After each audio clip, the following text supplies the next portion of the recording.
먼저 본인 성명이랑 또 다시 한번 말씀해 주시면요. 진행하는 데 효율적일 것 같습니다. 안녕하세요. 당신초등학교 학부모 정가영이라고 합니다. 반갑습니다. TV에서만 보다가 이렇게 가까이 서보니 정말 영광입니다. 여러 가지 질문, 뭘 해야 될지는 잘 모르겠는데 일단 저는 학부모랑 교육 생각부터 제일 많이 했는데요. 일단 안철수 의원님께서는 의원님 하시기 전에는 벤처기업에서 우리나라에서 벤처기업으로 이렇게 성공하기가 좀 힘들 것 같은데 굉장히 유명한 대표님이셨잖아요. 또 근데 지금 우리나라에서는 아무래도 벤처기업보다는 대기업으로 생각을 더 많이 하는데 그런 생각, 대기업이 아니라 자기만의 그런 벤처를 꿈을 꿔서 이렇게 크게 성공을 하셨다는 것은 굉장히 창의적인 그런 생각을 많이 가지셨다고 생각하는데요. 앞으로는 트레 같은 대기업에 가기 위해서 보이진 않지만 어떤 그런 순서에 의해서 저희들이 공부를 시키고 있는데 그러지 않고 의원님처럼 좀 창의적인 아이를 키우기 위해서 저는 당장 오늘 저녁에 가서 우리 아이를 어떻게 가르쳐야 되고 우리 학교나 또 나라에서는 어떤 교육 정책이 있어야지 지금 이 아이들에게 좀 더 창의적인 그런 교육을 더 많이 받을 수 있을까 하는 의원님 생각이 궁금합니다. 몇 분 듣고 말씀드리고 그렇게 할까요? 세 분 말씀 듣고 그렇게 할까요? 예. 그러면은 우리 또 유미경 학부모님 또. 네, 저는 중3 자녀를 두고 있는 학부모 유미경이라고 합니다. 아까 정호진 의원님께서 말씀하셨듯이 서울 중구와 성동구가 서울의 중심에 있음에도 불구하고 인구가 노령화되고 감소하는 그런 것이 갈수록 심해지고 있다고 합니다. 그 가장 큰 원인의 하나로 역시 의원님께서도 교육 여건에 대해서 말씀하셨는데요. 어차피 물을 수밖에 없는 것 같습니다. 그래서 우리 중구가 어떤 교육하기 좋은 지역, 교육하기 좋은 모두가 돌아오는 그런 지역이 되기 위한 교육 방안을 말씀해 주셨으면 좋겠습니다. 그리고 안 대표님께는요, 교육의 지역 격차도 굉장히 중요한 문제이긴 하지만 지금은 빈부 격차가 곧 교육 격차로 이어지는 그런 교육 불평등의 문제가 가장 심각하지 않나 하는 생각을 하게 됩니다. 저 같은 흑수저 부모는요, 우리 아이만이라도 좀 잘 되길 바라는데 그런 희망마저 없다면 참 슬픈 일이 될 것 같습니다. 그래서 교육 불평등 문제를 해소하고자 하는 그런 국민의당의 미래 방안을 말씀해 주셨으면 좋겠고요. 대표님께 한 가지만 더 IT 전문가시기 때문에 최근에 이세돌 구단과 인공지능 알파고의 대국이 있었습니다. 세계가 들썩였는데요. 우리 대표님께서는 구글의 인공지능을 어떻게 평가하고 계신지 그리고 인공지능의 미래를 어떻게 전망하시는지 그리고 인공지능이 우리 아이들의 교육에 있어서 어떤 변화를 가져올 것이고 그것의 비전에 대해서 말씀해 주시면 좋겠습니다. 그리고 마지막 한 가지가 더 있는데요. 자녀 교육을 하실 때 가장 어려운 점은 무엇인지 두 분께 공통으로 여쭈고 싶습니다. 이상입니다. 예, 질문이 많네요. 4개나 되시는 것 같은데 우리 하여튼 대표님 잘 효율적으로 대답해 주실 거라고 믿습니다. 우리 또 윤미란 학부모님. 네. 안녕하세요. 저는 금호동 쪽에서 세 자녀를 키우고 있는 엄마인데요. 초등학교, 중학교, 고등학교 3명이 있어요. 그러다 보니까 일단 교육적으로 많이 관심이 있었고요. 지금 학교가 좀 잘못 나왔는데 둘째 아이가 금호 여자 중학교에 다니고 있고요. 근데 저희 지역의 특성상 여자아이들이 학교를 갈 수 있는 고등학교가 없어요. 무학여자 고등학교라고 한 군데밖에 없었고요. 다른 지역으로 갈 수 있는 곳이 없더라고요. 그래서 큰애를 진학함에 있어서 굉장히 많이 고민을 했고요. 끝내는 일반고가 아닌 다른 거를 선택하게 됐었습니다. 네. 그러다 보니까 저희 작은 아이가 이제 또 고등학교를 가게쯤 되니까 또 걱정이 되는 거예요. 어느 고등학교로 어떻게 보내야 할지. 근데 남녀공학인 성수고등학교는 저희 집에서 한 30-40분 정도 걸립니다. 통학 시간이. 아침 시간에 그걸 준비해서 아이를 보낸다는 게 되게 걱정이 되더라고요.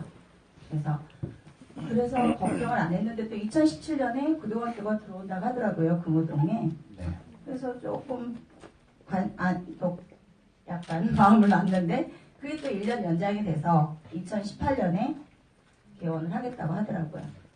그러니까 그게 가장 시급한 문제고 신설학교를 또 믿고 저희가 고등학교인데 정말 대학 진학률하고 관계도 있고 강남하고 비교했을 때 저희 강북이 굉장히 많이 특히 저희 금호 옥수 지역은 더 많이 떨어지는 것을 제가 알고 있거든요. 네. 그러니까 그런 거에서 신설학교에서 어느 정도로 교육 지원을 해주실 건지 그러니까 진짜 공교육을 믿고 저희가 지금의 교육부를 믿고 저희가 어떻게 아이를 지도해야 될지 그게 가장 큰 문제인 것 같아요. 예, 네. 우리 세 분 어머니 질문을 해주셨는데요. 아무래도 이제 우리 교육 현실이 굉장히 어려운 부분을 말씀하신 것 같습니다. 우리 대표님 질문이 굉장히 지금 한 6개, 7개 되는데 다 이렇게 효율적으로 다들 먼저 좀 해주시고 제가 또 저한테도 질문하실 게 있으니까 그 다음에 저희가 또 이어서 하겠습니다. 예, 참 좋은 질문들, 특히 인공지능 질문을 여기서 받게 될 줄은 몰랐습니다. 뭐 아는 한 제가 말씀을 드리고 싶은데요. 우선은 제가 카이스트 교수할 때 경험부터 말씀을 드리고자 합니다. 그때가 이제 2008년이었습니다. 지금부터 8년 전인데요.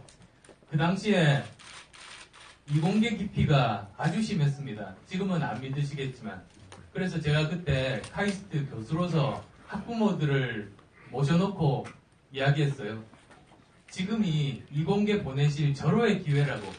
지금 아무도 이공계 가려고 하지 않지만 이럴 때 보내시면 항상 사회는 한 극단으로 갔다가 다시 다른 쪽으로 균형을 잡기 마련이니까 아이들이 직업을 가지게 되는 10년 후에는 취직 걱정 안 하실 겁니다. 그랬습니다. 근데 부모님들이 그 말을 안 믿으세요. 부모님들이 아이는 직업을 택할 시기가 10년 후인데 지금 사회에서 제일 반짝반짝 빛나는 직업 하러 거기를 보내는 겁니다. 그 당시는 아마 한의대 같았어요. 지금 와서 보면 참 안타까운 마음입니다. 그래서 부모님들께 꼭 당부드리고 싶은 거는 아이들 진로를 택하실 때 항상 10년 후를 생각하시라는 겁니다. 그리고 10년 후에 앞으로 10년이 직업에서 가장 큰 변화가 일어날 겁니다. 특히 이제 스마트 팩토리라는 게 도입이 되면서 기존의 공장들의 로봇 기술 그리고 사물 인터넷 기술 그리고 인공지능 기술까지 거기에 포함이 되면서 거의 제조업 일자리들이 엄청나게 줄어들 일이 앞으로 5년에서 10년 후에 생깁니다. 그래서 지금 현재 초등학생들이 커서 직업을 가졌을 때 지금 이 지구상에 존재하지 않은 직업을 가지게 될 아이들 숫자가 거의 절반에 이를 거다. 그런 통계도 있습니다. 그래서 항상 지금 잘 나가는 직업을 보지 마시고 10년 후에 사회가 어떻게 변할 건지를 보고 아이들 진학 지도를 하시라는 말씀 드리고 싶습니다. 그리고 이제 창의적인 아이로 키우는 방법 그게 뭐 왕도가 있겠습니까만 가장 중요한 것이 책을 읽히는 겁니다. 여러 가지로 요즘 보면 점점 책들을 잘 안 읽게 되는데 책 읽는 게 아이들 창의력 키우는데 굉장히 중요합니다. 근데 보통 책을 잘 안 읽으려 하는데요. 방법 중에 하나가 아이 손을 잡고 동네 서점 내지는 큰 대형 서점에 가서 뭐든지 사줄게. 책 한 권 너 마음대로 고르라고 이렇게 풀어놓는 겁니다. 그러면 아이가 이렇게 다니면서 뭔가 읽고 싶은 책이 있으면 하나 사갖고 올 거 아니겠습니까? 그게 더 낫습니다. 제일 안 좋은 방법이 유명한 사람들 추천하는 책 억지로 사서 아이들한테 읽히려고 하면 절대로 안 읽습니다. 그래서 항상 중요한 거는 뭐 수준이 조금 낮더라도 읽고 싶은 책, 아이가 직접 손으로 고르는 책부터 시작하면 점차 이제 친숙해진다. 그 말씀을 드리고 싶고요. 그리고 또 덧붙이면 부모님도 책을 같이 읽으시는 게 굉장히 중요합니다. 부모는 정말로 중요한 환경이지 않습니까? 그래서 부모님도 책을 계속 읽으시는 모습을 보여주시면 아이들도 거기에 대해서 뭐 저항하지 않고 같이 좀 습관을 들이는데 도움이 되실 것 같아요. 그리고 이제 또 중요한 것이 아이들이 어떤 것을 잘할 수 있는가를 찾아주는 게 중요합니다. 흔히들 아이들이 하고 싶은 일이 있는데요. 하고 싶은 일하고 잘할 수 있는 일이 굉장히 다릅니다. 좋은 예 중에 하나가 마이클 조던 아시죠? 유명한 농구 선수인데 이 친구가 세계 정상급 농구 선수일 때 갑자기 농구 그만두고 야구 하겠다고 한 겁니다. 자기가 어릴 때 꿈이 야구 선수니까 나는 농구로 모든 걸 이뤘다. 이제 야구 선수로 성공하고 싶다 했는데 몇 년 못하고 그냥 다시 그만두고 농구로 돌아왔어요. 그러니까 마이클 조던처럼 유명한 사람도 자기가 하고 싶은 일과 자기가 잘할 수 있는 일을 구별을 못했던 겁니다. 그 둘은 굉장히 다릅니다. 그런데 해보기 전에는 모릅니다. 저 같은 경우도 나이 30 넘어서 이과대학 교수 그만두고 벤처 사업을 시작했습니다. 그때 100이면 100 다 말렸죠. 사업하려면 좀 사기성도 있어야 되는데 제가 전혀 그런 쪽하고는 거리가 멀어서 그러면 당한다. 절대 사업하지 말라고 모든 사람들이 뜯어 말렸는데 다른 방법이 없어서 사업을 했습니다. 근데 10년쯤 사업을 하고 나니까 다른 사람만큼은 내가 사업가로서의 그 재능이 있구나. 그걸 스스로 깨달았습니다. 만약에 제가 그때 도전하지 못했다면 제가 사업가로서의 재능이 있는 줄 모르고 그냥 죽었을 것 같습니다. 그래서 그런 경험을 바탕으로 몇 년 전에 저보다 얼굴 더 큰 연예인하고 무릎팍 도전을 찍은 적이 있는데 이제 거기서 이야기를 했죠. 자기가 자기에게 줄 수 있는 가장 큰 선물은 자기에게 기회를 주는 거라고요. 그래서 자기가 막연히 하고 싶다고 생각한 일도 직접 해보면 적성에 안 맞는 걸 발견하는 경우도 있고 또 저처럼 저는 죽어도 사업은 나랑 안 어울린다고 생각했던 분야도 스스로에게 기회를 주면 의외로 자기의 재능을 발견할 수도 있습니다. 그러니까 부모님들이 이제 아이들과 함께 하고 싶다고 하는 일들 직접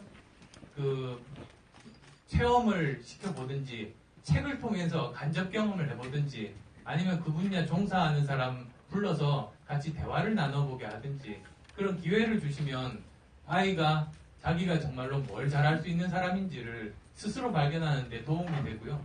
그게 인생에 살아가면서 제일 중요하다고 저는 봅니다. 좀 짧게 해야 되겠는데요. 약간 길었습니다. 첫 번째 질문 하나 하는데 이렇게 시간이 걸려가지고. 그 다음에 이제 교육적 문제인데요. 흔히들 교육이 바뀌어야 된다는 건 모든 사람들이 알고 있는데 여기서 놓치는 것 중에 하나가 교육은 우리 사회 구조의 종속 변수라는 겁니다. 그러니까 예를 들면 고등학교 나와도 제대로 된 일자리가 있으면 사람들이 굳이 대학을 안 갈 겁니다. 교육개혁을 안 해도.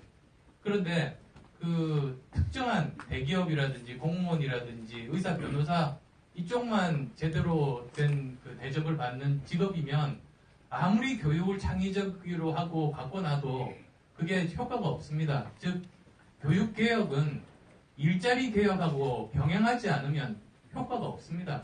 근데 그걸 많이 잊어버리는데요. 그래서도 이제 항상 일자리 개혁을 해야 된다는 거고 그 다음에 또 입시 개혁을 해야 되고 그 다음에 교육 현장에서 창의적인 개혁을 해야 되고 저는 그 세 가지가 제대로 된 교육 개혁을 하는데 가장 중요한 커다란 방향이라고 봅니다. 그래서 그 방향으로 저희들도 저희 국민의당도 세부적인 정책들을 세우고 하나씩 점진적으로 지금 해나가고 있다는 말씀드리고 싶습니다. 그 다음에 이제 구글 인공지능인데요. 야, 이걸 어떻게 답을 해야 되나. 제가 바둑 아마 유단자이고 그리고 또 IT는 제 전문 분야입니다. 그래서 이번에 정말로 기대를 많이 했는데 처음 이세돌 구단이 지는 거 보고 엄청나게 저는 충격받았습니다. 저 같은 경우에도 10년, 20년 후에나 아마 인간과 상대가 될 거라고 생각했는데 너무 빨리 그 시기가 온 겁니다. 그래서 저는 처음에 패하는 걸 보고 야, 이게 우리가 지금 인류 문명사의 대전환기에 와 있다는 느낌이 들었습니다. 이렇게 엄청난 속도로 세계는 바뀌고 있는데 우리나라 정치는 오히려 과거로 후퇴하고 있다는 그런 자괴감마저 들어서 정말 이때 제대로 그 방향 잡고 앞으로 나가야겠다는 생각을 했습니다. 더 감동적인 거는 사실은 3패 후에 1승할 때 저는 엄청나게 감동적이었습니다. 인류 대표로 이세돌 구단이 시작을 했는데 3연패하고 나서 아마도 저 포함해서 모든 인류가 다 포기했을 겁니다. 그런데 이세돌 구단 혼자서 그 외로운 싸움을 한 거 아닙니까? 그 의지로 그걸 돌파해서 1승을 하는 걸 보니까 제가 예전에 어떤 권투 선수로부터 들었던 이야기가 생각이 나더라고요. 그 세계 챔피언 그 권투 선수인데 그분이 그러세요. 권투에서 이길 때 중요한 거는 강한 펀치를 얼마나 잘 날리느냐가 아니랍니다. 반대로 강한 펀치를 맞고 얼마나 오래 버티느냐가 권투에서는 가장 중요하답니다. 그래서 이세돌 구단도 결국은 그 얼마나 잘 두느냐보다 얼마나 그 어려움들을 이겨내고 오래 참고 극복하느냐 그것 때문에 감동이 있는 것은 아닌가 그것 때문에 1승을 거둔 것은 아닌가 싶은 생각이 들었습니다. 너무 많죠? 네, 괜찮으시겠어요? 예. 그 다음에 이제 자녀 교육 어려운 점만 간단하게 말씀드리면 우리나라 부모님들이 저 포함해서요 뭔가 착각하는 것 중에 하나가 부모가 자녀에 대한 영향력이 굉장히 크다고 과대평가하고 계신 것은 아닌가 싶어요. 왜냐하면 내가 열심히만 하고 아이 이렇게 다구치면 아이가 인생이 달라질 거라고 생각하시는데요. 생각보다 그렇지 않습니다. 부모님들이 아무리 이야기를 해도 친구들 이야기보다 영향력이 없습니다. 그래서 오히려 부모님들이 할 수 있는 역할은 그 환경을 바꿔주는 일, 그리고 환경의 한 부분으로서 아이들에게 모범을 보여줘서 아이가 스스로 따라오게 만드는 일들이 아닌가. 그래서 맹모 삼천지교라는 말이 있듯이 그 시장 옆에서 집이 있으면 장사 흉내 내다가 서당 옆에는 글을 읽는다 그랬지 않습니까? 아이들 환경을 바꿔주는 역할이 부모의 제일 중요한 역할 같습니다. 그리고 또 부모님 스스로도 아이한테 책 보라고 하고 TV만 계속 보시면 아이들은 반대로 거부감만 생기니까 아이들 책 보라고 하고 본인도 만화책이라도 계속 이렇게 보시고 계시면 그러면 아이들도 영향을 받게 마련입니다. 좋은 롤모델, 좋은 환경의 한 부분으로서의 그 부모의 역할을 생각하시고 열심히 이렇게 관심과 시간을 가지고 지켜보시면 아이들도 좋은 방향으로 갈 수 있지 않을까 싶습니다. 시원하게 답변이 됐나요? 예, 여러분 박수 한번 보내주실까요? 사실 저한테도 질문한 게 많으신데요. 일단 우리 시간 조율하는 거 보고 우리 두 분 더 질의하시는 거 대표님도 하실 말씀, 우리 대표님 말씀드리는 게 더 중요하니까 여러분 두 분이 더 질의하고 또 시간이 좀 남으면 제가 좀 마무리하도록 하겠습니다. 우리 옆에 우리 화 어린이집 일대희 학부모님 질문해 주시기 바랍니다. 안녕하세요. 3살, 7살 자녀를 두고 있는 김태희라고 합니다. 네, 제가 작년에 부모 지킴이라는 걸 해봤어요. 근데 다른 구에 비해서 저희 중구가 작기 때문에 67개밖에 없습니다. 어린이집이요. 근데 이 구가 훌륭하다는 거를 어린이집 개소 수를 보고 파악을 한다고 합니다. 네, 그건 정말 아닌 것 같습니다. 지금이 2000년대인데 1980년대 행정을 가지고 하신다는 거는 아니라고 생각을 하고요. 그리고 부모 지킴이를 하면서 제가 느꼈던 점인데요. 서류로만 이 어린이집이 훌륭하다는 거를 인지를 하시더라고요.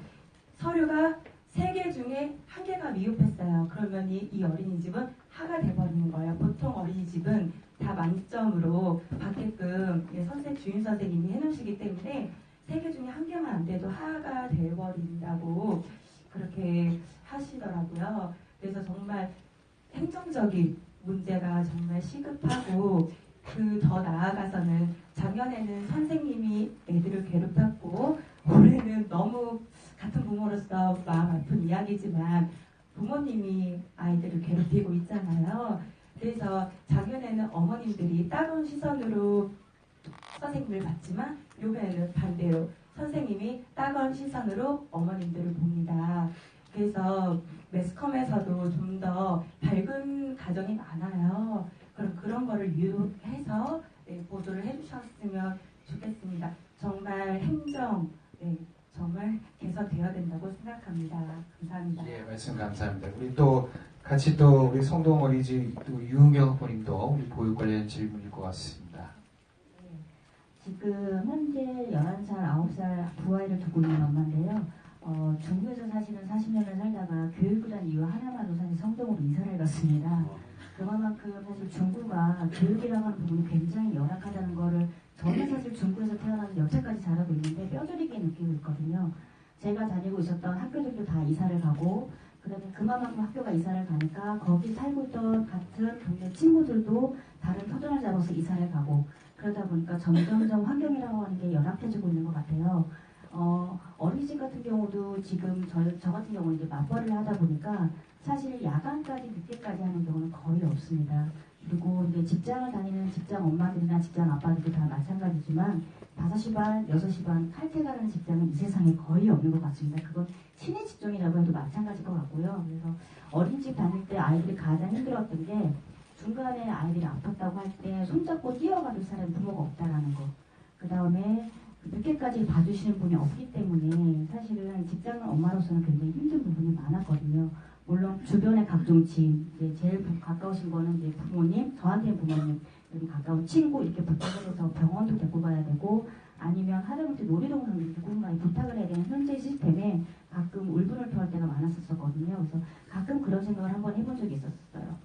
어린이집은 근무제가 아침부터 저녁까지 6시로 다 끝나는데 그게 아니라 이부제로 운영하면 어떻게 될까라는 한 번은 고민을 해봤고요. 사실 가장 궁극적인 거는 직장 어린이집이 있으면 가장 좋긴 하지만 그거는 큰 기업이나 가능한 문제고 중소기업 같은 경우는 사실 직장 어린이집을 만들어서 운영하는 것 자체가 굉장히 어렵다고 봅니다. 그래서 그런 어린이집의 근무제의 그 두 번째가 교대 근무 같은 형식이거나 아니면 또 한 번 고민을 해봤던 게 또 병원, 그러니까 보육교사가 자체가 사실은 간호사나 의료인이 아니다 보니까 아이들이 문제점을 발견했었을 때 바로 응급조치가 안 되는 경우가 많아서 세종시 같은 경우는 이번에 간호사들을 어린이집에 한 명씩 배치를 해서 지금 만족도를 높이고 있다고 하더라고요. 그래서 저희 주구나 성동을 같은 경우도 그렇게 어린이집에 혹시 간호사나 이런 의료 인력을 좀 파견을 해서 조금 더 활성화하는 방법은 없을까 한번 고민을 한번 해봤었습니다. 예, 말씀 감사합니다. 우리 유아를 키우는 우리 보육을 또 해야 되는 어머니 입장에서 여러 가지 현실적인 고민이 있는 것 같습니다. 우리 대표님 좀 간단히 답변 부탁드리겠습니다. 이제 교육에서 보육 쪽으로 이제 주제가 넘어가는데요. 지금 저도 이제 보육 문제 바라보면서 지금 현재 정부의 접근 방식이 잘못돼 있고 그게 이제 불거진 게 이번에 보육 대란 아니겠습니까? 저는 근본적인 문제가 두 가지 정도 있다고 봅니다. 우선 첫 번째는 철학의 부재인데요. 사실은 보육을 어떻게 볼 것인가? 이게 복지에 필요한 비용으로 볼 것인가? 아니면 이것을 대한민국 국가 미래를 위한 투자로 볼 것인가? 그 철학의 차이가 굉장히 저는 크다고 봅니다. 우리나라가 지금 위기 상황에 빠져 있지 않습니까? 그 이유 중에 하나가 이렇게 저출산 고령화가 굉장히 큰 영향을 미치고 있고 저출산 문제 해결하기 위해서 100조 이상 지금까지 썼는데도 아무 효과가 없습니다. 그런데 그런 관점에서 본다면 사실은 보육을 비용으로 볼 것이 아니라 국가 미래를 위한 투자로 봐야 됩니다. 그런데 지금 현재 정부는 이것을 비용으로 보다 보니까 깎아야지. 자연스럽게 그 생각밖에 안 하는 겁니다. 그래서 저는 이 보육에 대한 철학을 국가 미래를 위한 투자, 그러면 깎을 생각하겠습니까? 오히려 이걸 어떻게 하면 더 잘 효율적으로 투자할까 이렇게 보겠죠. 그래서 관점의 변화 그리고 철학의 변화가 필요하다는 생각을 합니다.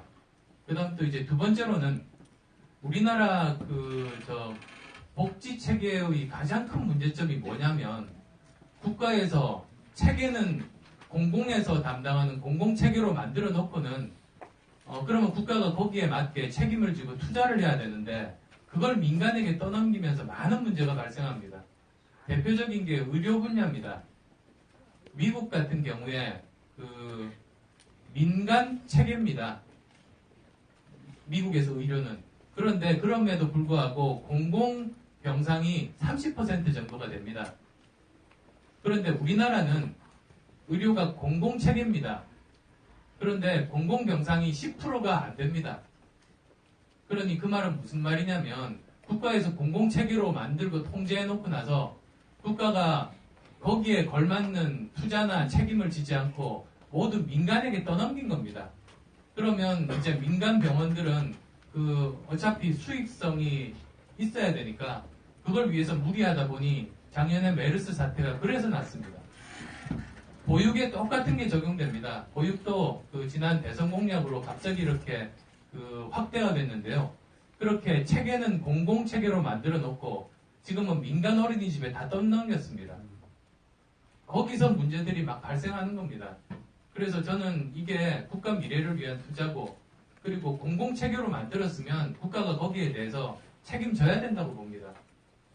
이제 그게 커다란 이런 문제점들이라고 볼 수가 있는데요.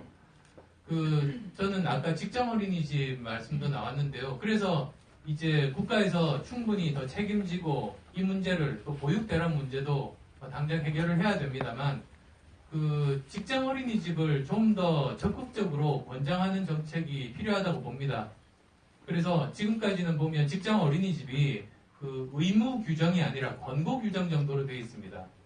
근데 오히려 직장에서 그 어린이집을 만들면 거기에 대해서 국가가 혜택을 주고 또는 그 대기업들은 오히려 나서서 예를 들면 그 전경련 같은 곳에서도 같이 모이셔가지고 우리가 국가적인 위기 상황, 이 저출산 때문에 위기인데 우리 대기업들이 솔선수범하겠다고 하고 그 적극적으로 모든 그 거기에 직원들에게 다 혜택이 돌아갈 수 있는 어린이집을 적극적으로 만들고 그게 좀 더 그 여유가 있으면 주위 지역사회 사람들도 받겠다. 이렇게 적극적으로 나가면 그러면 저는 그 기업에 대한 인식도 굉장히 좋아지고 국가 재정도 많이 부담들을 덜면서 우리 사회가 공동체로 따뜻한 공동체로 다시 회복하는데 저는 굉장히 바람직하지 않은가 그런 생각들을 해봅니다. 그래서 정리해서 말씀드리면 이런 문제는 국가에서 우선은 제대로 투자를 해야 되고 저는 그 기업들까지도 끌어들여서 이런 문제에 대해서 같이 적극적으로 우리나라 모두가 가지고 있는 공통의 문제를 해결하게 그렇게 앞으로 나가는 게 바람직하다고 생각합니다. 예, 말씀 감사합니다. 여러분 박수 한번 다시 보내주시겠습니다.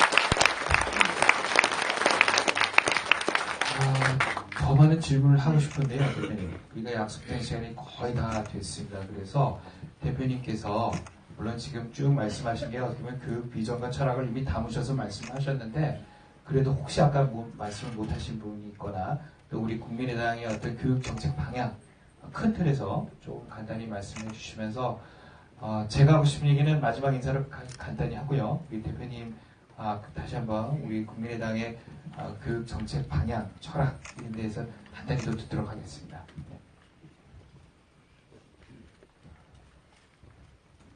생물학 기억나십니까? 옛날에 이제 중고등학교 때 아마 생물 배우셨을 텐데요. 그때 이제 그 세포가 왜 살아있을까 그런 것도 아마 배우셨을 겁니다. 그 보통 보면 이제 그 세포를 경계로 해서 세포 바깥쪽에는 소금기가 많고 세포 속은 소금기가 적습니다.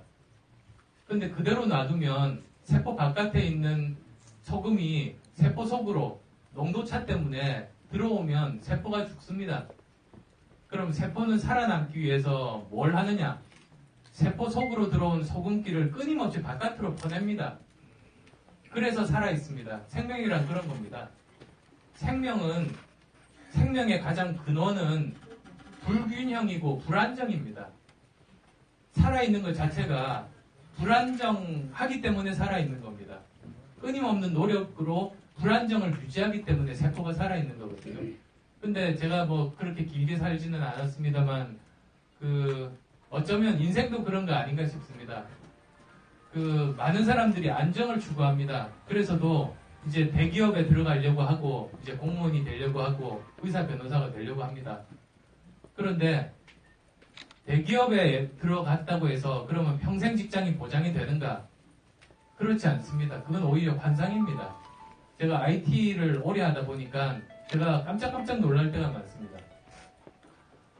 노키아가 저렇게 될 줄 몰랐습니다, 저는. 모토로라 전화기가 부의 상징이었는데 완전히 저렇게 망가질 줄 몰랐습니다. 닌텐도가 저렇게 힘들어질 줄 몰랐고 소니가 컬러 TV 제대로 못 만들 줄도 몰랐습니다. IT 분야에서는 세계적으로 경쟁하는 기업들은 10년 가기 힘듭니다. 그럼 이제 걱정이 되는 것이 우리나라 대기업, IT 기업들이 10년 후에 어떻게 될 것인가? 아무도 장담 못합니다. 그래서 지금 냉정하게 보셔야 되는데요. 안정적인 직장은 점점 더 없어질 겁니다. 그래서 이렇게 불안정한 때일수록 자꾸 바깥만 보고 또는 미래 전망만 보고 거기에 휘둘릴 것이 아니라 그때는 자기 내면을 돌아보는 게 필요합니다. 내면이라는 건 아까 말씀드린 대로 아이들 진로 결정할 때 말씀드린 대로 내가 누구고 나는 무엇을 하고 싶고 나는 무엇을 잘하는 사람인가 그걸 찾는 노력이 필요합니다. 그런데 보통 스스로 자기가 어떤 사람인지 잘 모릅니다. 특히 아이들은 모릅니다. 그걸 찾아주시는 게 이제 부모님들 역할이거든요. 그래서도 이제 그 부모님들이 그 멘토의 역할을 해주셔야 됩니다. 멘토와 롤모델이 다릅니다. 멘토는 바로 옆에서 의논하고 해줄 수 있는 사람이 멘토고요. 롤모델은 내가 직접 아이가 만나지는 못하지만 나도 저런 사람 되고 싶어. 그리고 그 사람만 생각하면 막 내가 그 동기부여가 되는 사람. 그 사람이 롤모델입니다. 아이의 미래를 결정하는 가장 중요한 거 하나만 꼽으라고 하면요. 동기부여입니다. 동기부여가 인생을 바꿉니다. 동기부여가 없으면 인생이 바뀌지 않습니다. 그래서 부모님은 끊임없이 아이의 멘토로서 역할을 하면서 아이가 동기부여가 될 수 있는 롤모델을 찾아주시는 게 아이의 인생을 바꿀 수 있습니다. 그런 관점으로 보육 쪽, 교육 쪽 여러 부모님들 좀 더 시간이 많으면 좀 더 자세히 제가 말씀드릴 수 있는데요.